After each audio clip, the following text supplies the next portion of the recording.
Being a warrior involves more than force. It goes deeper. There's a deftness to it, an intuitiveness, and a gracefulness. Only when a man knows firsthand the joy and beauty of life and how to live well does he possess not merely the weapons, but also the graceful movements of the heart in order to wage war over what is most precious. What's up, everybody? Welcome to Real Men, Real Talk. This is the place where we have uncomfortable conversations while wearing the world's most comfortable underwear. More on that later. We'll have a coupon code for you guys. All right, this episode, it's the second part in our series on what does it mean to be a real man? And we're going to be talking about aggression. Ooh, man, like this is a little bit of a hot button issue because like there's people who say men should have no aggression. Men should be very kind and gentle and, the picture of white Jesus, with the little children and whatnot. Mr. Rogers. There's also people who kind of fall in the other extreme of like, rah, big truck, big beards, splitting wood, cutting stuff down, fighting, boxing. I'll just say both of those have their merits. And we're going to be trying to break down what should we do with our aggression. So in this idea of aggression, we have some statistics for you guys because they're revealing. So prison population by gender, 93 to 95% of people in prison are men. 88 to 90% of homicides are committed by men. Assault, 75 to 80% committed by men. Robbery, 85 to 88%. Sexual offenses, 95 to 98%. Like that's really high. And then in domestic violence, incidents that lead to injury or death are caused by men. Weapon-related crimes, 85 to 90%. Aggravated assault, roughly 3 to 4 times higher than women. Wow. So clearly there's a pattern. Like you can't just read those statistics and be like, we're fine, everything's fine. But I heard a great quote from a friend of mine when talking about these statistics is that if men are, 90% of the problem, then men are also 90% of the solution. And because this is sort of like our mess, maybe not you in particularly, but because this is our mess, we need to take an active role in cleaning this up. And this is why I honestly love doing this podcast, because we're trying to sort of help clean up this mess. So Tilghman, when you hear these statistics, clearly there's a problem that we have been using our aggression in a bad way. Mm-hmm. Yet it's something so common. Like you feel it. You've lived through it in your life. You're a man. Yeah. I'm a man. I have a son. I see his aggression play out in bad ways. Mm-hmm. What do we do about it? Like, how did you learn aggression? Man. So it makes me think about a few podcasts ago that we talked about, like always being in motion. So when I was a kid, I always saw my dad staying in motion, right? He was always working. But I also saw my dad get aggressive sometimes too. I wrote on the wall with Sharpies, so that was a fun day. So Literally got some right here below my desk. Yeah. Of my son drawing on the wall with Sharpie. Oh yeah. Sharpies were my best friend as a child, right? So saw it yesterday. Thanks to the Sharpie, I also met the belt. So,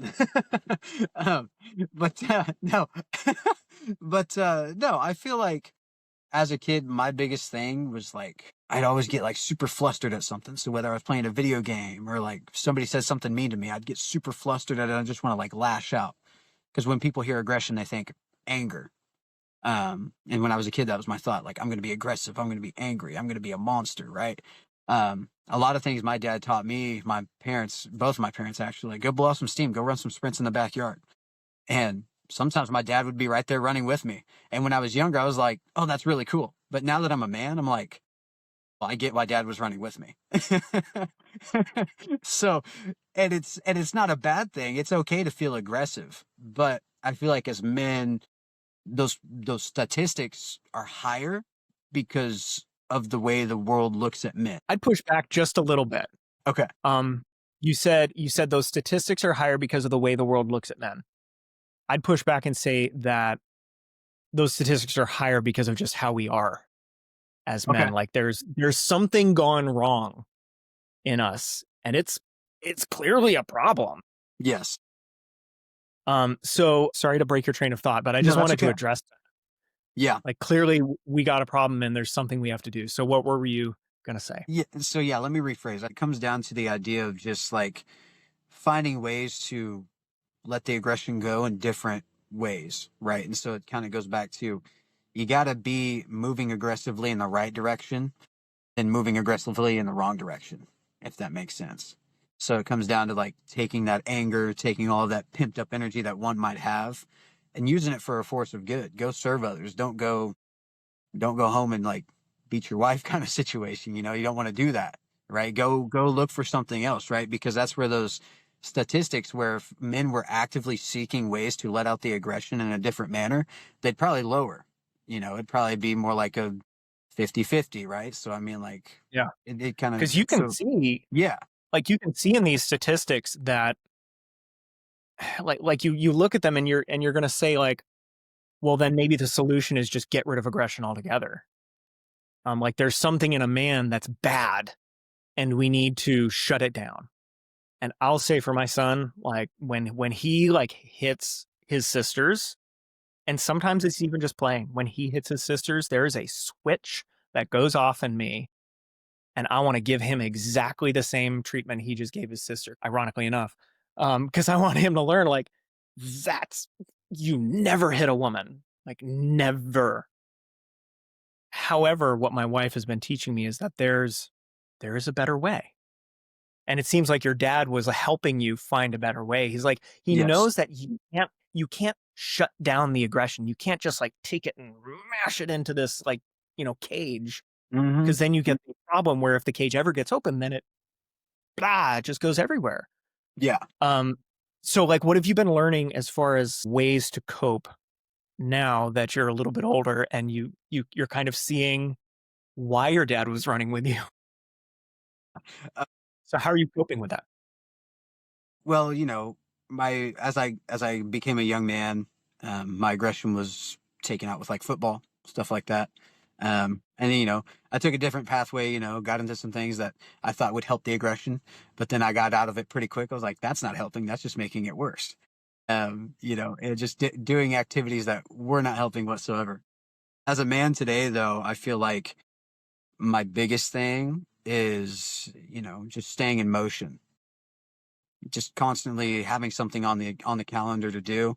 And I mean, a lot of people that watch this podcast know I'm always on the TikTok live. So I work a lot, but when it comes to being at home, I find it, you know, beneficial to, you know, if I get flustered at like my son, right? He likes to try to think he can get away with like hitting his mom or like pushing his mom out of the way, something like that. And I'm right there with you, Chris. I'm like, dude, you better get your fingers off my wife there, buddy. I'm going to give you a big one here. But I found where if I go and like meditate or if I just pull him aside and sit down and have a calm conversation with him, rather than yelling and screaming and pushing and gnashing of teeth and all this and that, you know, you start to mellow out. You start to realize like, hey, I can control this in a different way. And it made me think about some things. It was actually over this weekend when we were talking about the topic. I've looked at how I've controlled it now. And then I had like this epiphany of like some text that I sent to Chris. And basically it came down to taking that aggression and moving it in a positive direction. Or it's something that came to mind is like, you know, when one uses his aggression for a force of good, he becomes unstoppable. On the contrary, when he uses his aggression for a force of evil and anger, you know, he's essentially, you know, isolating himself, committing spiritual suicide, whatever it might be. I found that when I apply those things in my life where like, hey, I want to go serve others. I want to be aggressively getting better in life. I want to be aggressively doing this. You don't have time to take that energy and put it towards the bad things. Mhm.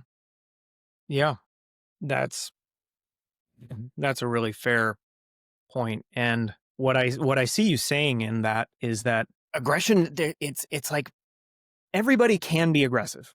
Women can be aggressive, men can be aggressive. That's not, it's not it is not exclusive to men. However, as far as like the mixture goes, like if there was a recipe that made us, it seems like, maybe 3 or 4 helpings extra of aggression went went into us. 110% worth of your daily value. Yeah, like seriously.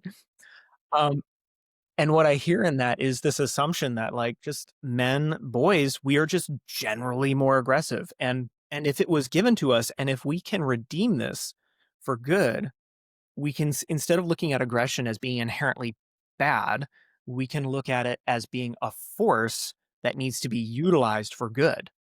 Like fire isn't inherently bad. It can be used for heat and it made the steam engine a thing. Like a train started moving because you start a fire underneath a pot of water, boils the water, moves the train.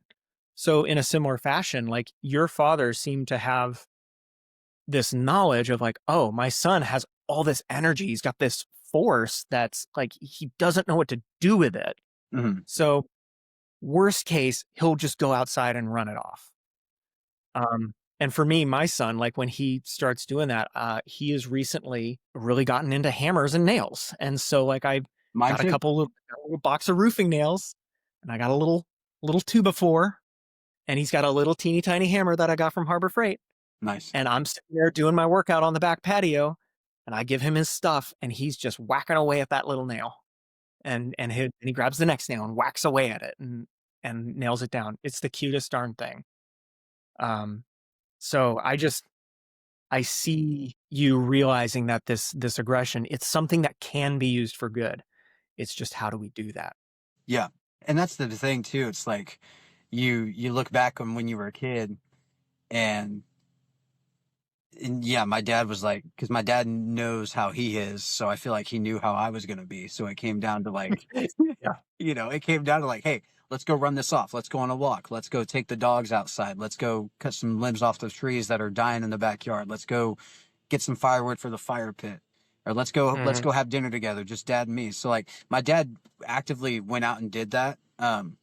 Quite often than not, more often than not, when he could tell that the anger or the aggressiveness was wanting to like come out, and then my Yeah, yeah. parents, ultimately ended up getting me a punching bag, which helps, you know, but which I mean, if you feel like your aggression is more anger based, get a punching bag, man, get one of those bobs and put somebody's face on it that you don't like and just, I don't know. I don't, we love everybody, but however you have to take it out to ensure that you don't become a statistic, do it, you know? Yes.